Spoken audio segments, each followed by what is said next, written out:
What is up everyone, it is Sacred Saiyan here, welcoming you to the first episode of the new series, What If Goku Was in Naruto. If you end up liking today's video, then please consider subscribing. It is free, and you can always unsubscribe later. There's a link in the description of the video to join my Discord server, and also to become a channel member if you want to support the channel. I have another channel where I post Star Wars What Ifs, and I posted the first video on my gaming channel as well, so if you want to check them out in the description of the video, then you can. And with all of that out of the way, let's get into the first episode of What If Goku Was in Naruto. Naruto is cheerfully laughing as he's running away from Ninja because he painted on the faces of the Hokage on the mountain. However, this time, he isn't running alone. Alongside him is his best friend, well, his only friend, and their name is Goku. Goku of the Shinsa clan. The pair are running away from the ninja, trying to hide as best as they can. However, they are eventually caught by Iruka sensei. Today is the day of the final exams, and Goku and Naruto are skipping class, so Iruka drags the pair back to school. Everyone takes part in the test. Everyone successfully creating 3 clones, including Goku. However, Naruto is still the only one to fail the test. But unlike in canon, where Naruto can only create 1 failed clone, Naruto here is at least able to create 1 successful clone. Sadly, this still isn't enough, so Naruto does still fail the test. And Goku tries to cheer his friend up, saying he will buy them both Ichiraku ramen. But Goku is shocked, because for the first time, that doesn't put a smile on Naruto's face. On their way to Ichiraku ramen, they are stopped by Mizuki. He tells Naruto to find a scroll called the Scroll of Sealing, and he could pass the exam if he does. Naruto gets excited, asking Goku to help him, and even though Goku is somewhat skeptical, he is glad to see his friend happy once again, so he agrees to help him. Later on, Naruto and Goku find the scroll, and steal it, running off into the woods, and then Naruto and Goku both use the scroll to learn the Shadow Clone Jutsu. Mizuki runs to Iruka's room to tell him Naruto and Goku stole the Scroll of Sealing, and all the ninja not on a mission in the Hidden Leaf are given the task of finding Naruto and Goku by the 3rd Hokage. Iruka sensei is the first one to find Goku and Naruto, and the 2 kids laugh and say that he caught them already. He's quick. They only had time to learn 1 jutsu. Iruka is surprised. Were they really practicing this entire time? Goku scratches the back of his head and laughs, saying he would have been able to learn more if Naruto hurried up and learnt faster. But Naruto then smacks him on the back of the head and tells him to shut up. Naruto then tells Iruka sensei that he is going to show Iruka this amazing new jutsu, and he's going to let him pass the exam. That's how it works, right? Anyone who learns a jutsu from the scroll can pass. Iruka asks Naruto where he got that idea from. Naruto says Mizuki sensei told him about it. He told him where to find the scroll and to come here after getting it. Iruka's eyes widen after hearing this, and before he can react, Goku shouts for them to look out as he jumps behind Iruka where kunai are flying towards him. Goku then grabbing 2 of the kunai out of the air and using them to deflect the rest of the kunai. Iruka is shocked.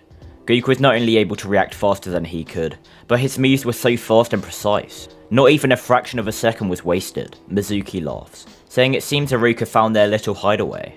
And Iruka says, is that how it's gonna be? He should have known. Mizuki tells Naruto to give him the scroll now.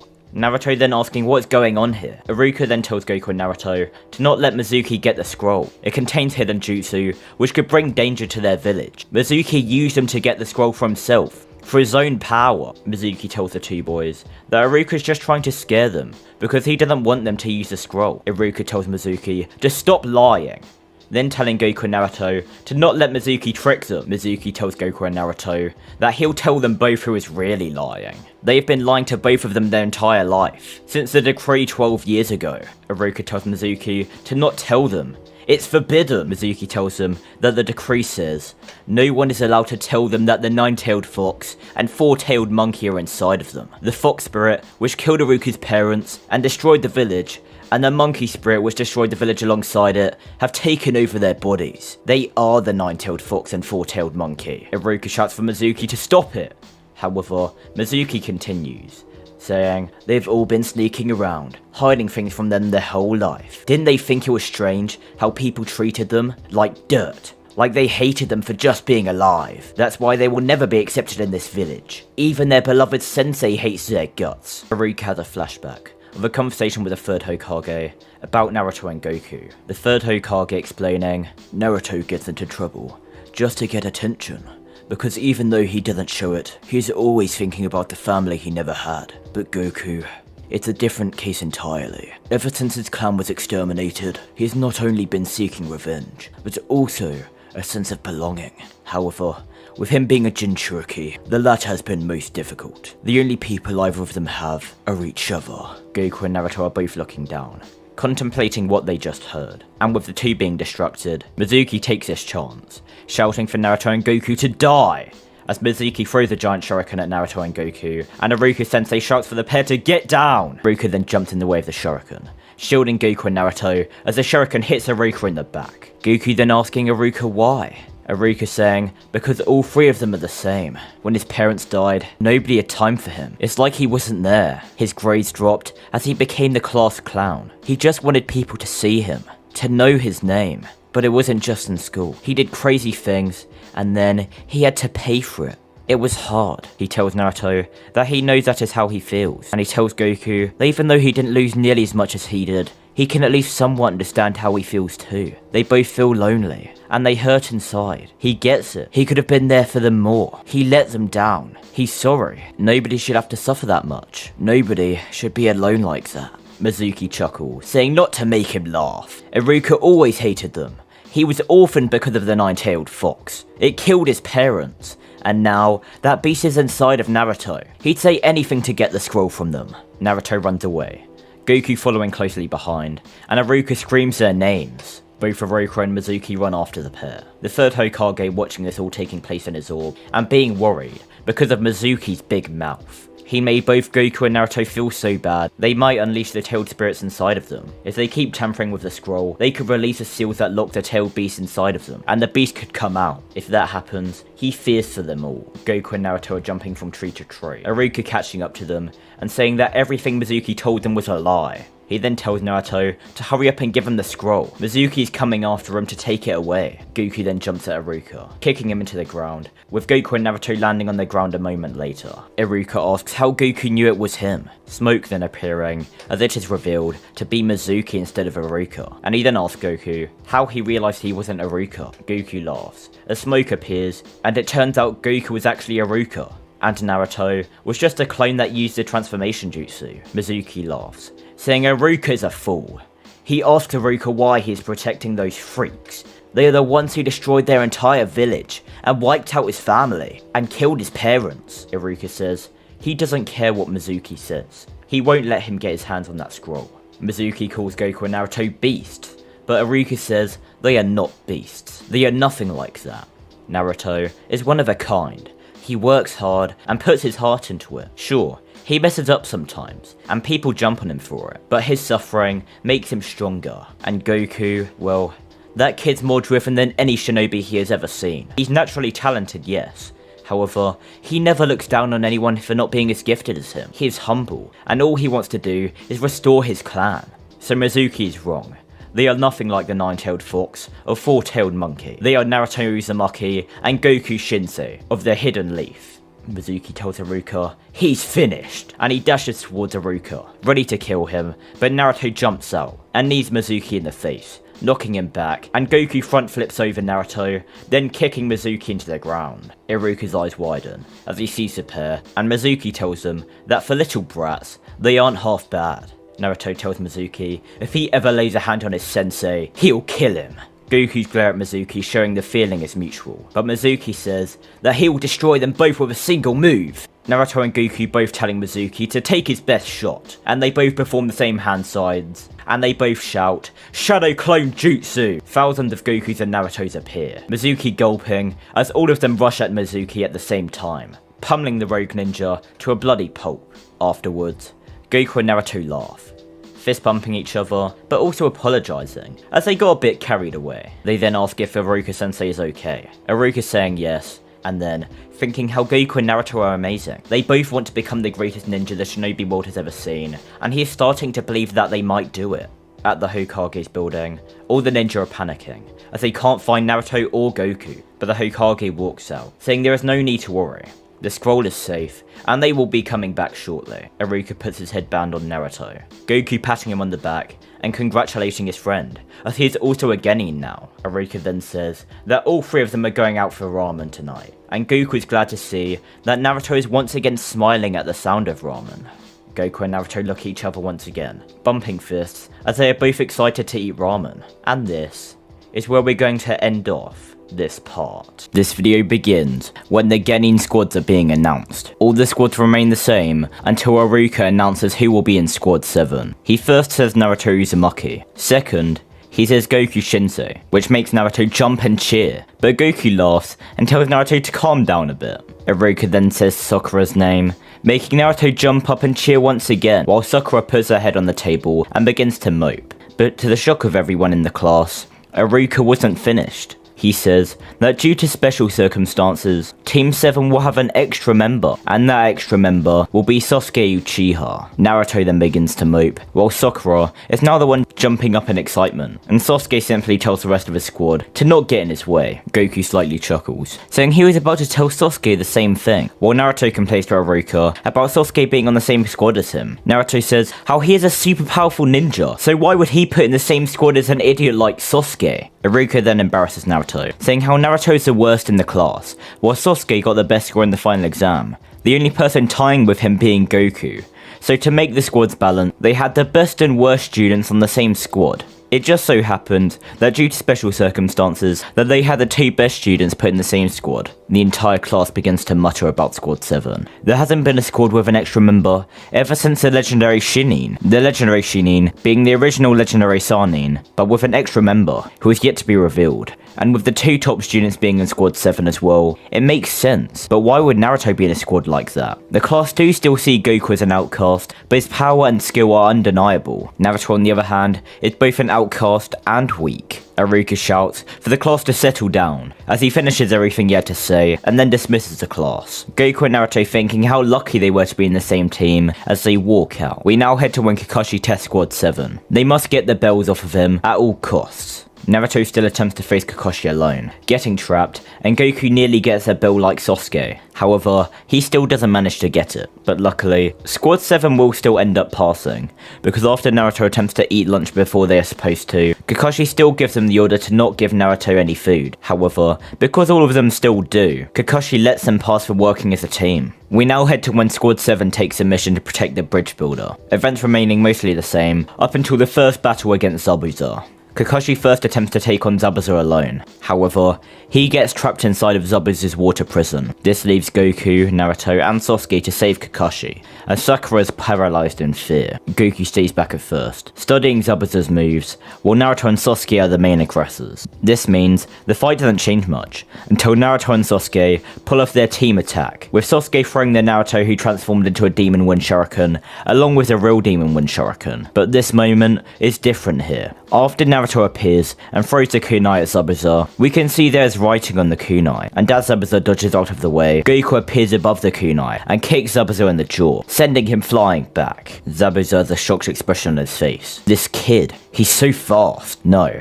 that's not it. Zabuza looks to the kunai, which is now stuck into a tree, and he sees the writing on it. Zabuza then realizing that kid has the same jutsu as the yellow flash of the leaf, the flying thunder god technique. It allows him to teleport to any marked location, but how could a twerp like him have such a powerful jutsu? Goku smirks, saying he can't use it anywhere near as well as the 4th Hokage could, but it is still useful to catch an opponent off guard. Zabuza is infuriated, ready to rush at Goku to make him pay for landing a hit on him, but Kakashi stops him, and he continues his fight with Zabuza like normal, eventually leading to Zabuza's escape due to Haku pretending to be the hidden miss on Buu Black Ops. We now head to when Zabuza and Haku arrive on the bridge. Naruto and Sasuke are the ones to take on Haku like normal, while here, Goku and Kakashi work together to take on Zabuza. Kakashi is about to reveal his Sharingan. Zabuza attempting to stab his Sharingan to prevent this. However, Goku kicks Zabuza's arm up, then kicking him in the stomach and slightly pushing him back.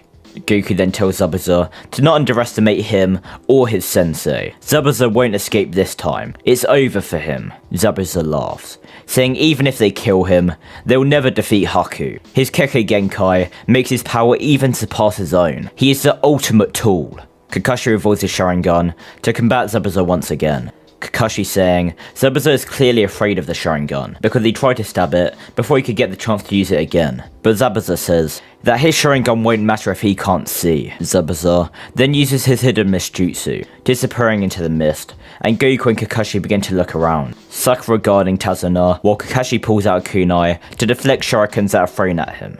Kakashi then tries to calm down and thinks, what will Zabuza go after? Quickly realizing he'll go after Tazuna, as he sees Zabuza appear behind Tazuna, and attempts to slash him.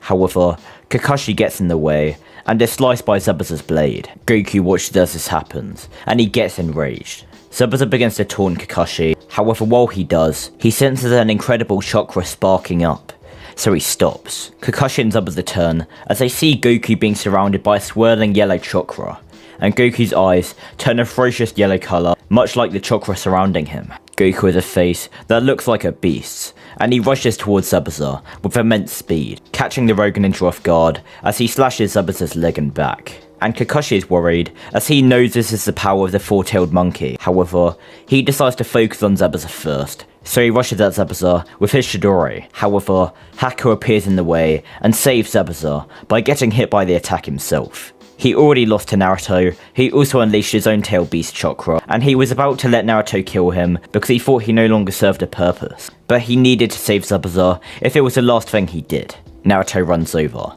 seeing Goku and realizing Goku is in a state just like he was in. But luckily, Goku quickly calms down and goes back to normal like Naruto did.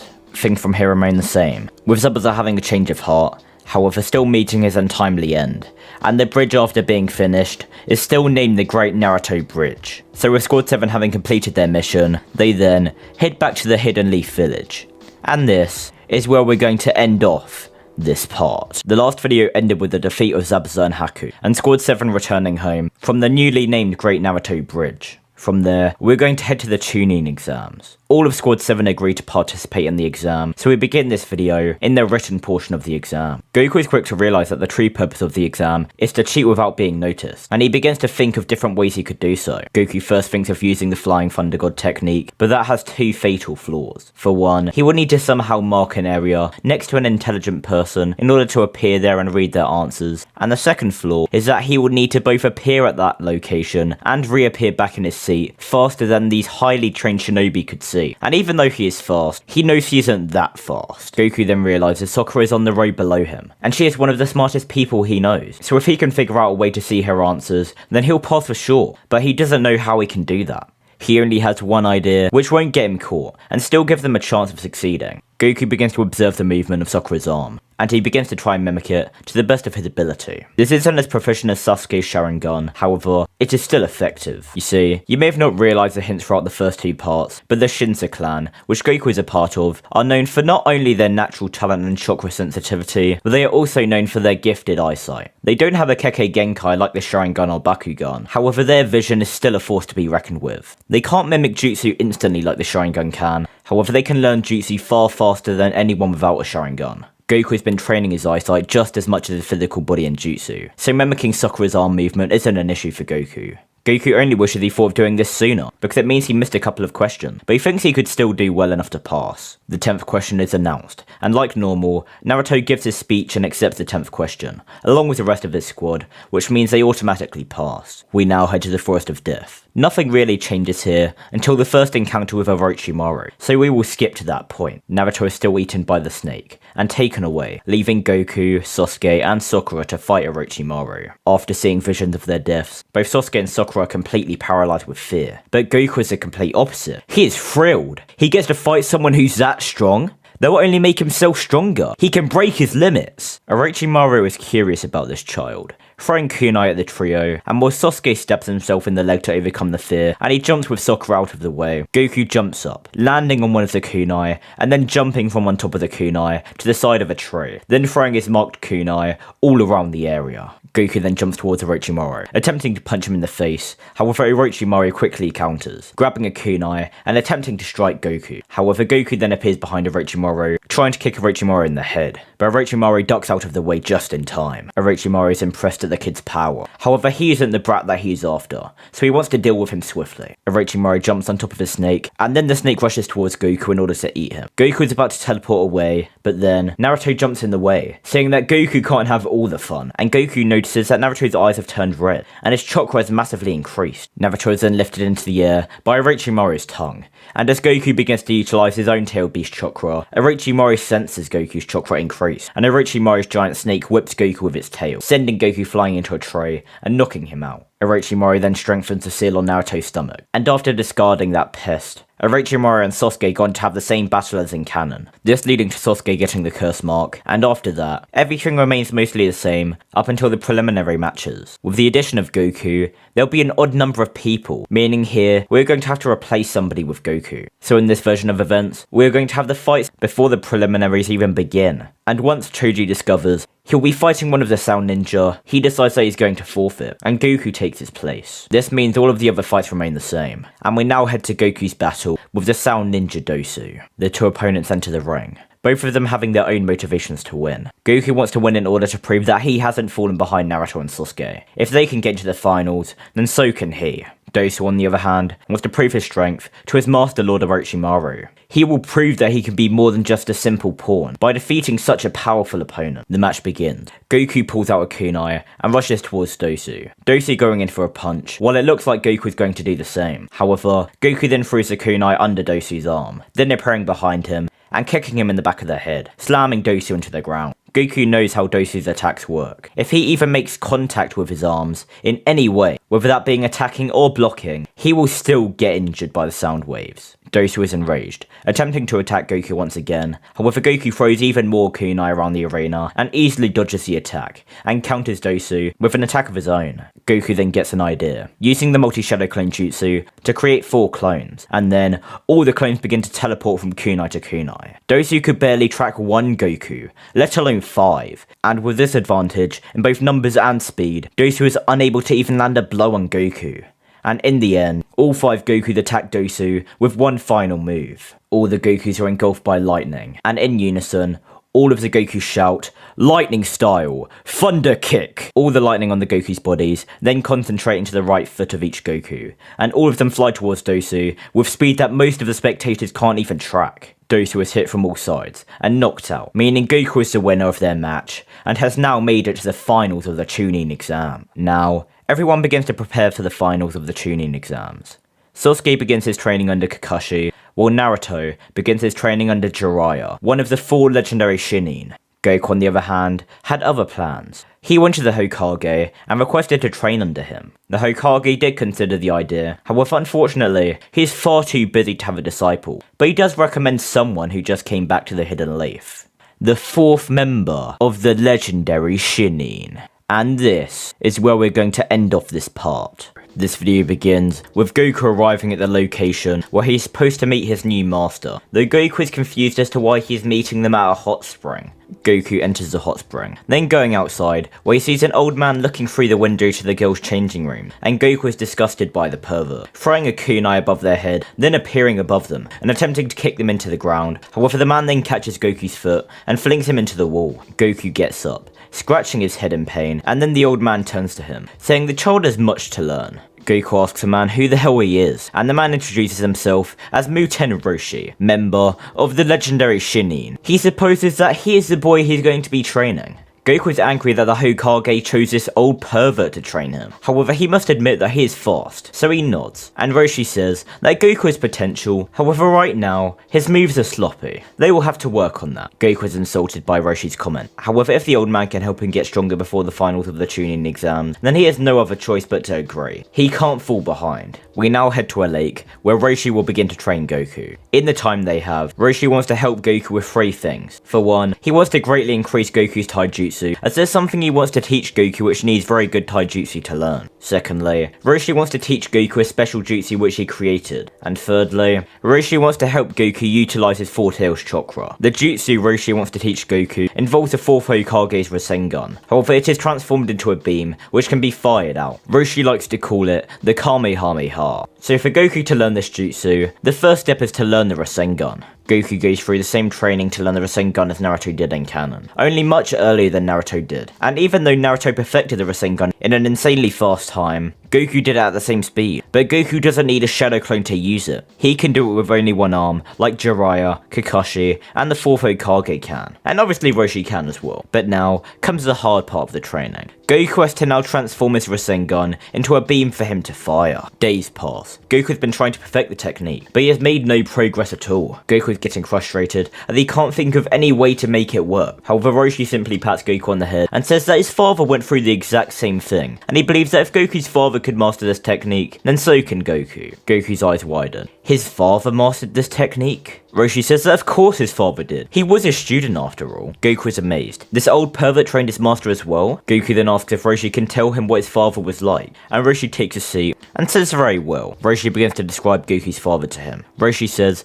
that his name was Bardock. He was a Russian brutish warrior at times, however he was extremely powerful and skilled. He was not only a rival to the 4th Hokage, but also his best friend. The 4th Hokage is the one who created the Rasengan, and after Bardock learnt the jutsu for himself, Roshi also learnt the jutsu. However, after that, Roshi adapted it, creating what he calls a Kamehameha, and the only person he taught that technique to other than Goku was his father Bardock. It took Bardock some time, and he also found it frustrating. However, like the prodigy that he was, he did not only learn the jutsu, but he perfected it and made it his own. Knowing all this about his father has given Goku a new motivation to live up to the legacy of his father, and Goku continues to attempt to learn the Kamehameha. While Goku is training under Roshi, his friend Naruto is training under another one of the legendary Shinin, that person being Jiraiya. And while Goku trains to learn the Kamehameha, Naruto trains to learn the summoning jutsu, and also how to utilize his Nine-Tails chakra. At first, Jiraiya acted like he didn't want to train Naruto. Now whether this is true or not, I guess we'll never know. However, Jiraiya did eventually agree to train Naruto, and he also released the extra sealing jutsu, which Orochimaru placed on Naruto. Jiraiya helped Naruto learn the summoning jutsu, Naruto being able to summon the Chief Toad. However, the Chief Toad doesn't seem to like Naruto at much first, though he grows to at least tolerate Naruto. Naruto also seems to make a deal with the Nine-Tails inside of him, in order to use his chakra, but this still seems to be lackluster at best. Goku, on the other hand, has a much different experience with his tailed beast. Goku enters his mental space, seeing a cage, and behind it is a giant red monkey with 4 tails. The 4 tails growls at Goku, trying to intimidate the boy. However, Goku ignores this, and then introduces himself as Son Goku, then asking what the 4 tails name is. The 4 tails is took aback. A human actually cares if he has a name? The 4 tails would then respond, saying that strangely enough, he also has the name Son Goku. However, he is also known as Uzaru. Goku thinks that it's awesome that him and the 4 tails have the same name. However, he asks if he can call him Uzaru as a nickname. 4 tails is confused at how casually this human is talking to him. It is almost like this kid doesn't care that he is a tailed beast. 4 tails then says he supposes it is fine if the kid calls him Uzaru, and Goku thanks him for that, even though Goku does say that he was going to call him that either way. 4 tails looks slightly annoyed, but then asks why the human came to speak to him, and Goku says that he wants Uzaru to lend him his power in his times of need. He means, if he dies, then so will Uzaru after all. 4 tails is angry. It seems like he was wrong. This human is just like all the others. All he wants is his power. However, Goku continues his sentence, saying that he also wants to become Uzaru's friend. Goku knows how it must have been really painful being alone for so long. He felt that same pain until he met Naruto. 4 tails goes down to Goku's eye level, looking at Goku through his cage, and he stares at Goku. He doesn't look like he is lying. 4 tails then agrees to lend Goku's chakra when necessary. However, he does tell Goku that he can't share much due to the seal which restricts him. And Goku says that unfortunately he doesn't know how to release a seal, but he thanks Uzaru for cooperating. 4 tails is really thrown for a loop here. This kid is genuinely serious about wanting to remove the seal, and being his friend. He's never met a human like him before. Goku then leaves his mindscape and continues his training for the remaining time before the finals of the Chunin exams. Goku is excited to show what he has learned as he thanks Roshi for the help, and he hopes he can continue his training under him after the Chunin exams come to an end. Roshi lightly smiles, saying he would like that. And as Goku walks away, heading to the final round of the Chunin exams, Roshi can't help but shed a tear, looking up to the sky and saying that the kid reminds him of his former student more and more every day. The sun rises on the day that the final round of the Chunin exams will commence. And this is where we're going to end off this part. This video begins at the finals of the Chunin exams. This time, the lineup is how it was supposed to be originally, other than Goku replaces Dosu for the fight against either Tamaru or Shigemaru.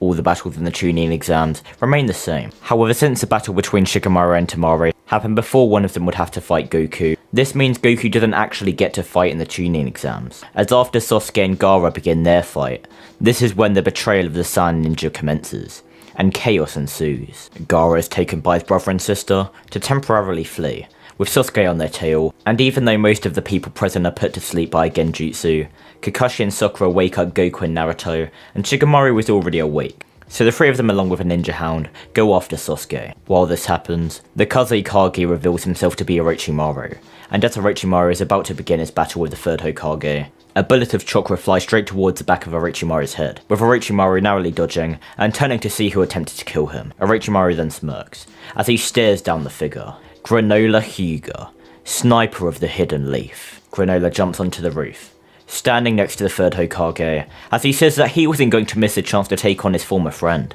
Orochimaru then says that he would hardly call them friends, more like acquaintances. Well, unless Granola wants to give him his Byakugan, that is. Granola says that Orochimaru already tried to steal his visual prowess before, but failed, and just like before, he won't just hand it over. Orochimaru then laughs, remarking that he'll prefer the Sharingan anyway, before then doing a flurry of hand signs, with two wooden boxes rising from the ground. Orochimaru says that he would rather not have to take them both on with just him, so he brought some help that the Lord Third knows quite well. The two boxes then open, revealing both the first and second Hokage, and the two exit the boxes, being under the control of Orochimaru, and they apologise to the third Hokage, before they are forced to attack him and Granola. The third Hokage seems to be holding his own, however Granola is having a lot more trouble.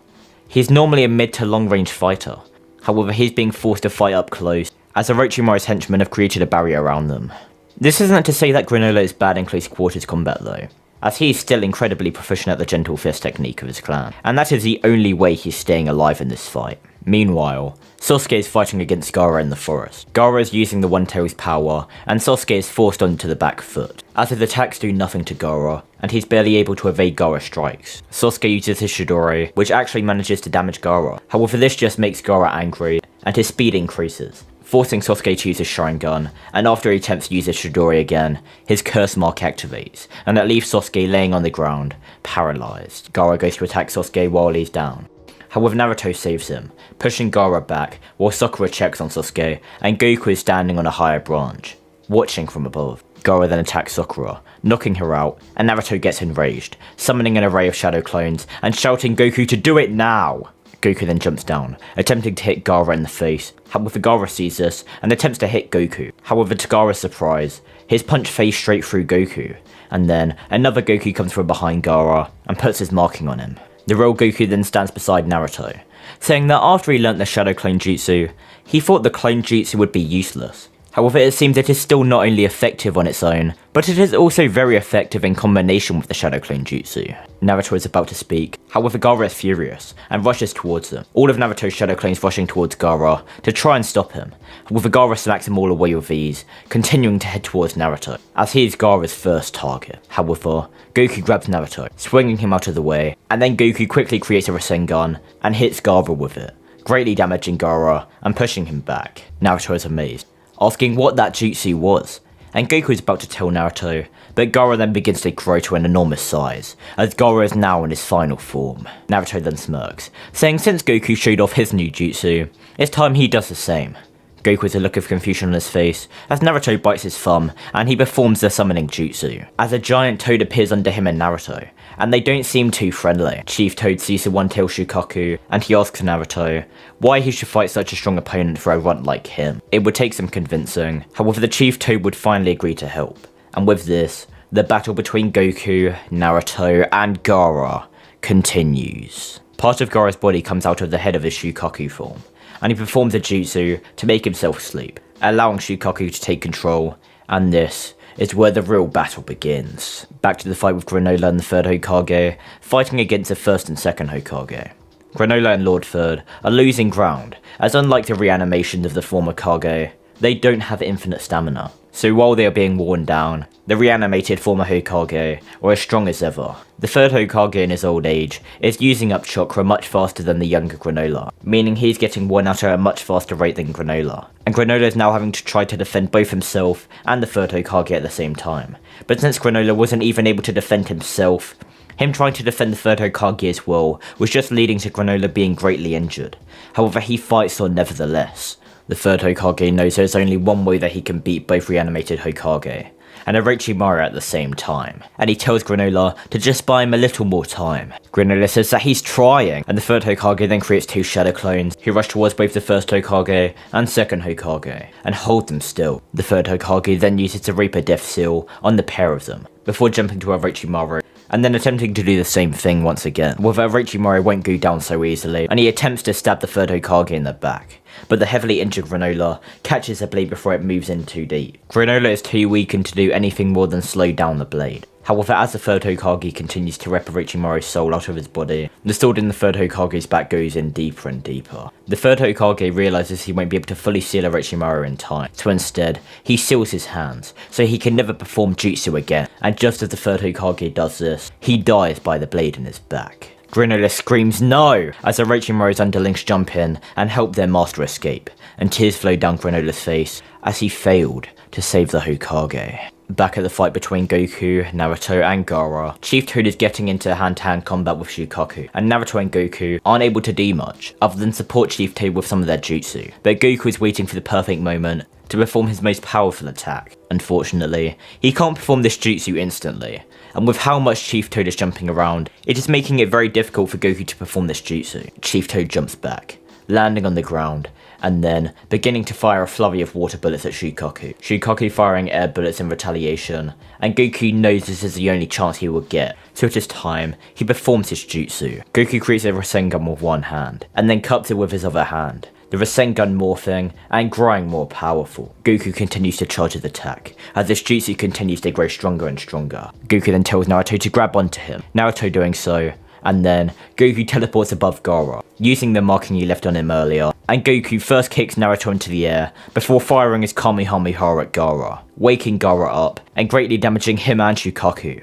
And after that, Goku throws the falling Naruto towards Gaara, who is now falling from the sky, and Naruto finishes the battle by headbutting the injured Gaara. Goku, Naruto and Gaara all fall to the ground. Gaara is injured the most, while Naruto's head is bleeding, and Goku is the least injured. Naruto then gives a speech to Gaara about how they are the same, and how he knows how Gaara feels because he used to feel the exact same way. That only changed once he met Goku, and from there, he made other friends who motivated him. Goku on the other hand, is distracted, looking off into the distance, as he senses a powerful but familiar chakra. This was another thing he learned how to do from Roshi, however he isn't very skilled at it just yet. It's just this chakra is so potent that he can sense it with his limited skill. Goku then stops being able to sense the chakra, and snaps back to reality, thinking he must have just made it up in his own head, and he goes over and helps Naruto up. Time passes, there's a funeral for the third Hokage, and the Saiyan ninja apologise for what transpired, as Orochimaru tricked him into doing his bidding, and killed their Kazekage as well. After this, Naruto and Jiraiya go off to find Tsunade, to become the new Hokage, and while they do this, Goku goes to Roshi to continue his training. He wants to begin training for that taijutsu technique that Roshi wanted to teach him, and Goku dealt with Roshi training through the entire events of Tsunade being brought back. So Sasuke is still beaten by Itachi, putting him into a coma, and Naruto both learns and masters the Rasengan, along with saving Tsunade from Kabuto with it. Naruto is annoyed at how Goku could do it with only one arm, while he couldn't, but he is at least happy he's able to do it now. Goku and Roshi make their way back to the village. Shizune explains to Goku everything which transpired, while Goku is off training. She tells Goku about how Naruto and Jiraiya brought Tsunade to the Hidden Leaf Village as a new Hokage, and from what Kakashi told her, Naruto and Sasuke had a short scuffle, which he had to stop, but after that, it seems Sasuke was kidnapped by servants of Orochimaru. Goku's eyes widen, and then Goku runs off, while Roshi walks to Shizune, saying that Sasuke left willingly, didn't he? Shizune shamefully nods, and Roshi is worried, as he believes Goku will do something reckless. That boy is much like his father in that regard. Goku runs out of the village, and he enters his mindscape in order to talk to the Four Tails inside of him. Goku tells Yuzuru that it's urgent, he needs his power so he can get to his friends in time to save them. The Four Tails can see the clear expression of worry on Goku's face, and he pities him, the only human who ever showed kindness to him other than the Sage of Six Paths. So he agrees, saying he will lend Goku a bit of his chakra, and once Goku leaves his mental space, his eyes are yellow, and he is covered by the 4 tails cloak, but for right now, he only has access to 1 tail. Goku should be in a beast-like state using this for the first time, however since the 4 tails gave him this chakra out of compassion, it means Goku feels completely normal. Goku runs at his max speed in the direction that Naruto and his group went. Goku is amazed at his speed, however he doesn't have any time to think about this. He has to save his friends. Naruto's group for the mission remain the same as usual.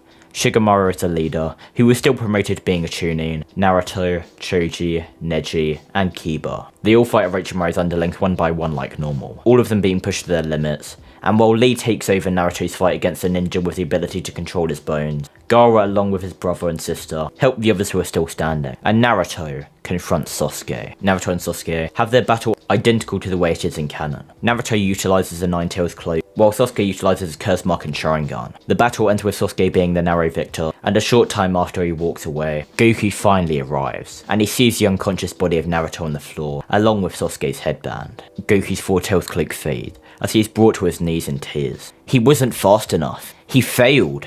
Kakashi arrives sometime after, seeing Goku, and he puts his hand on his shoulder, saying that it isn't his fault. Goku says that Kakashi is wrong. This is all his fault. First he lost his entire family and clan, and now he's lost one of his friends, while the other one is laying here on the ground and nearly died. He wasn't strong enough to prevent either of these situations, so it is his fault. Kakashi knows he won't be able to change Goku's mind, so for the time being, he decides to leave it, grabbing Naruto and telling Goku to come back to the village with him. Goku doesn't move at first, but Kakashi repeats his command, and Goku then follows after him. Thankfully, none of the ninja on the mission fell at the hand of the enemy, even though there were some very close calls. Goku is sitting next to Naruto's hospital bed, waiting for him to wake up, when Roshi walks into the room. Roshi says that him and Goku need to talk, but Goku says that they can do that after Naruto has woken up. Roshi says fine. Goku doesn't have to talk, but he does need to listen. He has 3 years to make Goku a full-fledged shinobi, and they will need to make every second of those 3 years count. And for them to do that, Goku is going to have to dismiss not only Sasuke from his mind, but also his family. If Goku is constantly holding onto the burden of his family's death, and Sasuke's fall, then he will squander the time they have. And if he does that, Goku won't survive when the likes of the Akatsuki come after him, for the tailed beast that resides inside of him. Goku retorts that it isn't that simple. He can't just erase the past from his mind. He can't just stop the nightmares he has had every night, reliving the slaughter of his clan. He can't just stop thinking about how he wasn't strong enough to prevent another person close to him leaving him. And he can't just stop thinking about the fact he was too weak to protect Naruto, just like he was too weak that night when the rest of his clan died. Roshi has no idea the torture he puts himself through every single day, so he can't just tell him to stop all of that. It's out of his control. Roshi says no. Goku was only a young boy when his clan was slaughtered in front of him. Nobody expected him to have the strength to do anything. That wasn't his fault. His father certainly wouldn't think that. Neither would his mother. Goku's eyes widen as Roshi continues. It also isn't Goku's fault that Sasuke has chosen the path that he has chosen. Goku has no control over the actions of Sasuke, so he cannot blame himself for them. Finally, it isn't Goku's fault that Naruto got hurt. Yes, Goku wasn't there to protect Naruto, but Goku had no knowledge of anything that was going on. So yet again, Goku has no responsibility for that. Roshi then tells Goku to come with him, Goku reluctantly doing so as the pair walk outside the building, and Roshi takes Goku to a restaurant. Goku is confused as to why they are there, but Roshi says that before they begin their training for 3 long years, Roshi tells Goku that he will put his mind at ease as best as he can. Goku is unsure what Roshi is implying by this, but Roshi then says that his sister called Baba is a fortune teller in the Hidden Leaf, who predicts the future based on past events, and she created a jutsu which actually allows her to see these past events, which is how she does this. Goku would then ask what Roshi is getting at, but Roshi bluntly says that he had his sister show him what happened the day that Goku's parents died, and if Goku wants, he can visually show him those events through a jutsu he has learned, which allows him to share his memories with others. But the choice is up to Goku. If he wants to see it, then he can, but if he doesn't, then he won't. He's been wondering what happened that day. After that day, his brother Raditz did his best to raise him, before their clan was slaughtered, but maybe if the events of that day never happened, his father would have been able to prevent their clan's destruction, so he tells Roshi to show him. Roshi then nodding, and doing some hand signs, before putting the palm of his hand onto Goku's head, and Goku sees a bright light, before seeing Roshi's memories. And this is where we're going to end off this part. The date was October 10th. It was meant to be a day of celebration, as the son of the 4th Hokage would be born. However, due to the intervention of a masked man, not only was a 9-tailed fox unleashed on the Hidden Leaf village, but so was the four-tailed monkey. And the Master Man had the two-tailed beasts rampage across Konoha, and the beasts even attack each other. But unfortunately, the wife of the fourth Hokage, Kushina Uzumaki, is on the verge of death, after the nine tails was ripped out of her. And now, while the fourth Hokage, Minato Namikaze, is trying to both protect the village from the tailed beasts and fight the Masked Man, he is desperately hoping that Bardock will return from his mission soon. And as soon as he has this thought, Bardock appears next to Minato, using the flying Raijin, and Bardock's eyes widen as he sees a tailed beast bomb coming straight towards him. Minato quickly warns Bardock about the Masked Man he saw. He may possibly be Madara Uchiha, and he then tells Bardock to deal with the four tails, before Minato then disappears along with the nine tails and the tailed beast bomb. Bardock has no time to process what is going on, as he has to protect his village, so he jumps from rooftop to rooftop, heading towards the four-tailed monkey.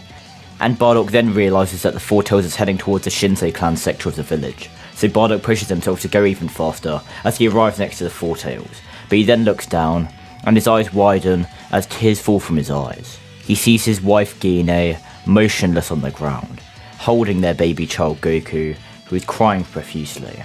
And Bardock snaps. Bardock screams louder than the tailed beast next to him, as his hair spikes up and turns golden, awakening his clan's Kekkei Genkai, which hasn't been seen since around the time of the Leaf Village's creation. And Bardock quickly jumps down to the ground as the four tails is about to step on Goku, but Bardock catches the four tails' foot before letting out a roar and pushing the four tails back. Bardock then creates a Rasengan in each hand, before combining the two and cupping his hands to create a Super Kamehameha, which he fires at the four tails, pushing the beast back even further and actually doing damage to the tailed beast. And after Bardock begins to slowly calm down, he realises the four tails' eyes look like a Sharingan, before they fade back to normal, meaning it was under a Genjutsu, so that Masked Man Minato told him about must be the reason his wife is now dead. And Bardock is about to rush at the tailed beast once again out of pure frustration, but then he reverts back to normal, losing the strength he gained from his Kekkei Genkai, and Bardock now knows he will not be able to overpower the four-tailed beast as easily as before, especially since a lot of his chakra was used up, using his clan's Kekkei Genkai for the first time. So the best option possible is to seal the four tails. Bardock looks behind him, seeing his son there, still crying, and Bardock smirks, telling his son to become strong and avenge his mother, before using the same seal Minato used on the nine tails. However, the only difference is, because the four tails doesn't have nearly as much chakra as the nine tails, he can seal all of its power into his son, instead of splitting it up. So Bardock does so, but unfortunately dies in the process. This is because the only seal strong enough to seal the entire four tails chakra which Bardock had knowledge of was the Reaper Death Seal, and as you know, this means it takes Bardock's life in order to perform it.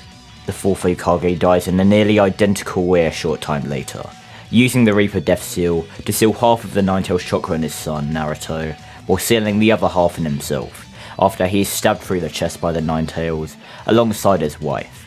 But after this, the village has been saved, and Goku is taken to his older brother Raditz to be raised from now on, and it is discovered that Goku is the new Jinchuriki of the Four Tails because of the seal on his stomach. Years would pass. It is around 6 months before Itachi's slaughter of the Uchiha clan, and Raditz has been raising his younger brother Goku this entire time. However, on this fateful night, things would take a tragic turn. Goku is sleeping in his bed, when he wakes up to the sound of fellow Shinsei clan members screaming. Goku then looking outside of his window, and seeing his older brother Raditz in an intense battle with some strange looking man with a black cloak that has red clouds on it. The man is maniacally laughing, saying how that troublesome Bardock humiliated him multiple times in the Third Shinobi War, and he wants revenge, but since he is already dead, he supposes wiping out his entire clan will have to do.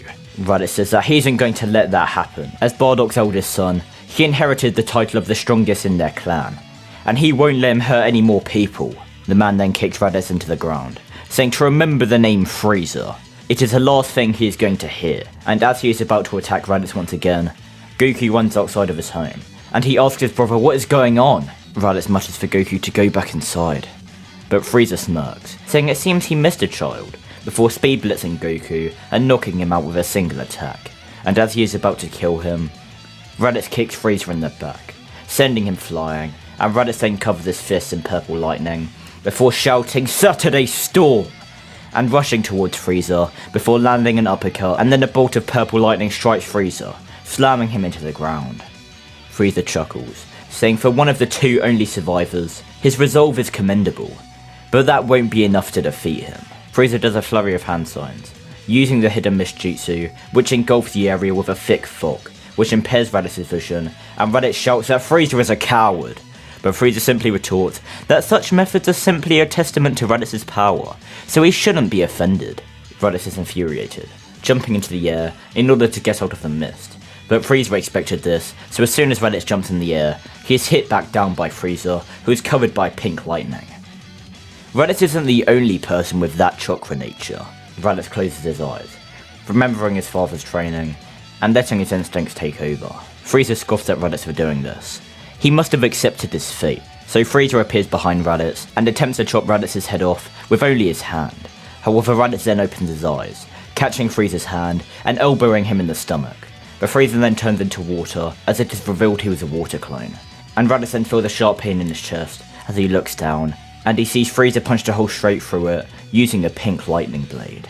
The mist then clears, and Frieza says that he was strong, however he didn't hold a candle to his father, and his brother won't get the chance to either, but Raditz simply chuckles, saying he isn't so sure about that. Frieza's confused, turning around as he sees the likes of the Hokage, Itachi Uchiha, Shisui Uchiha, Kakashi Hatake, alongside Granola Hyuga, and around 20 other elite Jonin, who are all standing in front of Goku. Frieza knows he is both outnumbered and outmatched, so he decides to retreat, reactivating the hidden mist jutsu before finishing Raditz off and fleeing the scene, leaving Goku as the final member of the Shinzo clan. And with this backstory coming to an end, this is where we're going to end off this part. Hopefully you guys enjoyed this video, and if you did, then make sure to like, comment, and please do subscribe. It is quick and easy to do. Also, I want to give a huge thank you to Yeti Myth, Cam McPherson, Mega Exo, Mystic Angel, Jonathan Way, Neo Whitcomb, and All Might for becoming channel members. If you want to be shouted out at the end of the video and get other perks like the channel members here, then there is a link in the description down below to become a channel member. It greatly supports me and it helps me immensely.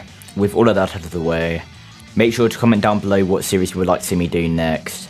And if you want to see this series continue into What If Goku is in Naruto Shippuden, then make sure to get the full series video to 1000 likes. And yeah, goodbye guys.